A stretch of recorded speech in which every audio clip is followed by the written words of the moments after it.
Hello Virgos, welcome to my channel, welcome to soul satisfaction. मैं आप सभी का स्वागत करती हूँ फिर से एक बार मेरे चैनल में, फिर से एक बार मंथली गाइडेंस में।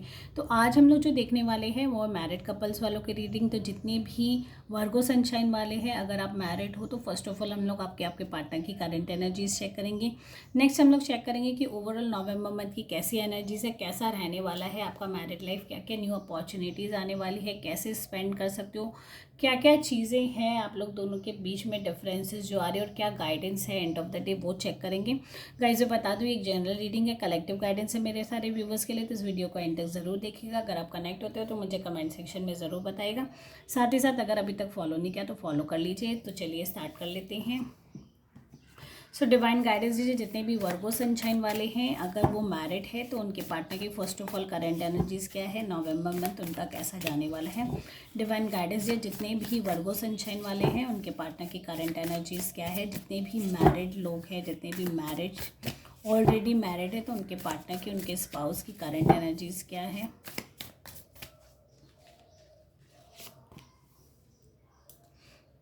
देखिए द सन का कार्ड है, बहुत ही पॉजिटिव ब्राइटर एनर्जी नज़र आ रही है आपके पार्टनर की आपको लेके। बहुत ज़्यादा उनको लगता है आप हैप्पी गो लकी हो, अपनी चीज़ों को खुल के जीने वाले हो। ठीक है, उस तरीके से हो सकता है बहुत ज़्यादा इंडिपेंडेंट भी हो, बहुत ज़्यादा मतलब बंधन में रहना, रेस्ट्रिक्शंस में रहना, लोगों की बात हर समय एक्सेप्ट करके चलना, वो शायद आपकी एनर्जीज ना भी हो। उनको वो महसूस होता है कि ये एक फ्री बर्ड है, ये अपने हिसाब से जीना चाहते हैं, चाहती है, तो इस पे मैं कोई बाउंडेशन नहीं डाल सकता। साथ ही साथ द हैंग्ड मैन की एनर्जीज वो कहीं ना कहीं आपके इस एटीट्यूड से हो सकता है कि इस टाइप के बिहेवियर से हो सकता है कि उनको कहीं ना कहीं लोनलीनेस महसूस हो।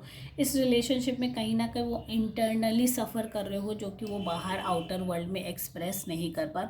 सफ़र इन द सेंस उनको जो कंपैटिबल रिलेशनशिप चाहिए था वो हो सकता है आपसे नहीं मिल पा रहा हो, क्योंकि देखिए शादी हो चुकी है एंड इट्स नॉट पॉसिबल कि हर बार आप ब्रेक कर दो एंड फिर नए रिलेशन की तरफ जाओ या ऐसा।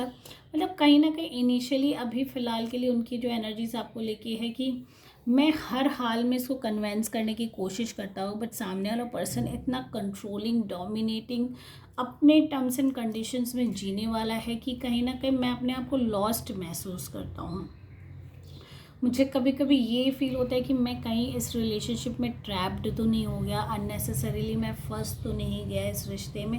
तो ये एनर्जीज उनको महसूस होती है, बिकॉज क्वीन ऑफ सोर्ड्स अपने आप में एक ऐसी पर्सनैलिटी को बताता है कि सामने वाला पर्सन बहुत ज़्यादा प्रैक्टिकल है, सामने वाला पर्सन बहुत ज़्यादा डोमिनेटिंग है, वो अपनी बात हर बार मनवा लेता है, इमोशन से उसका कोई भी कनेक्शन नहीं है। तो वहाँ एक कहीं ना कहीं आप लोग दोनों के बीच में एक इमोशनल कनेक्शन यहाँ बिल्कुल भी नहीं नज़र आता। बिकॉज देखिए मैरिड रिलेशनशिप ऐसा होना चाहिए कि आप अपने पार्टनर से इमोशनली कनेक्टेड रहे, उनके इमोशंस को समझे, उनको भी वैल्यू दे, उनको भी इम्पोर्टेंस दे। तो वो सारी चीज़ें हो सकता है कि वो फ़िलहाल के लिए आपके एंड से मिस है, या उनको वैसा चीज़, वैसे लाइफ पार्टनर जो एक्सपेक्टेड थी उनके लाइफ में उनको नहीं मिल पाया। तो ये सारी चीज़ें उनको कहीं ना कहीं डिसअपॉइंट करती हैं। हो सकता है इनिशियली आप लोगों का रिलेशनशिप काफ़ी ब्यूटीफुल रहा हो, कनेक्टेड रहा हो एक दूसरे के संग, वाओ टाइम। देखिए इनिशियली जब हमारी शादी होती है तो फ्यू मंथ्स, ईयर और सो अच्छा चलता है सब कुछ हम लोगों के एक्सेप्टेंस जोन से।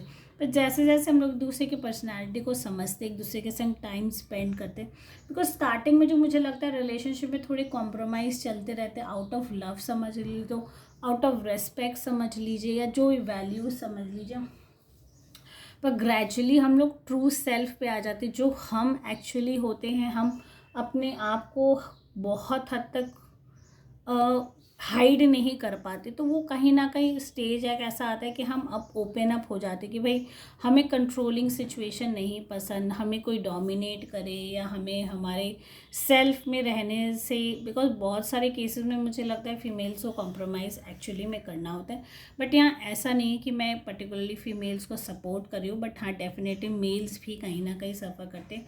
हो सकता है कि उनकी जो डिज़ायर्ड लाइफ पार्टनर हो वो उनको ना मिल पाई हो, तो कहीं ना कहीं वो लो लो महसूस भी करते हैं, उस चीज़ को लेके डिसअपॉइंटेड भी होते हैं, बट वो कहीं ना कहीं ओपनली एक्सप्रेस नहीं कर पाते। तो ये सिचुएशन उनके केस में मुझे यहाँ लगती है फिट होती है।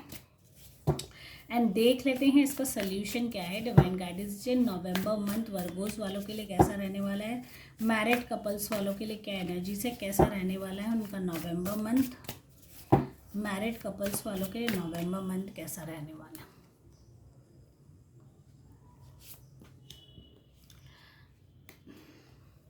देखिए पेज ऑफ पेंटिकल्स की एनर्जीज है, साथ ही साथ 4 ऑफ कप्स, जो मैंने पहले भी कहा यहाँ इमोशनल कनेक्शन का यहाँ बहुत ज़्यादा रोल है।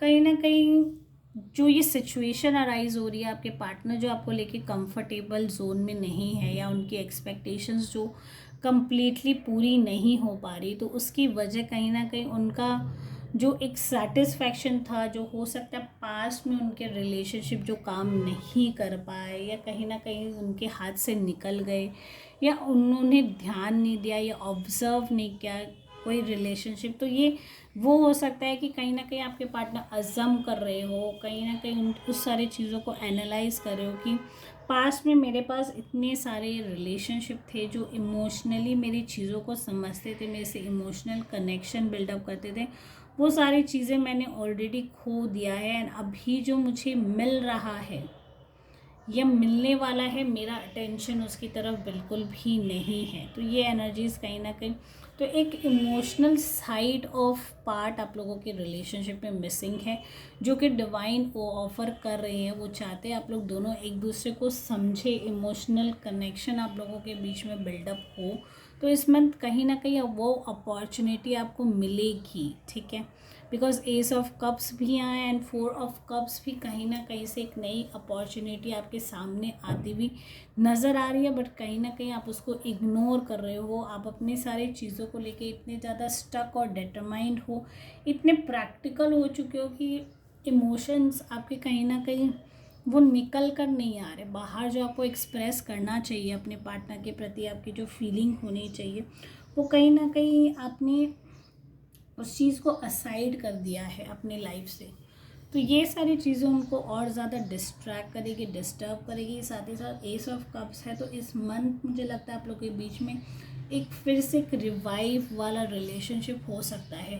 आप उनका इस तरीके का बिहेवियर या डिसअपॉइंटमेंट देख के आपके मन में भी कुछ ऐसी चीज़ें चले कि मैं अब इस रिलेशनशिप को एक नया इम्प्रूवमेंट स्टेज में लेके जाऊँ। तो ये एनर्जीज़ भी मुझे महसूस होती है। साथ ही साथ कोई नई चीज़ों में भी आप लोग इन्वॉल्व हो सकते हो, ओके, क्योंकि उसका एक्सपीरियंस आपके लाइफ का कम है, क्योंकि उस चीज़ में बहुत ज़्यादा आपने पास्ट में काम नहीं किया है। नई एनर्जीज है, नई अपॉर्चुनिटी है।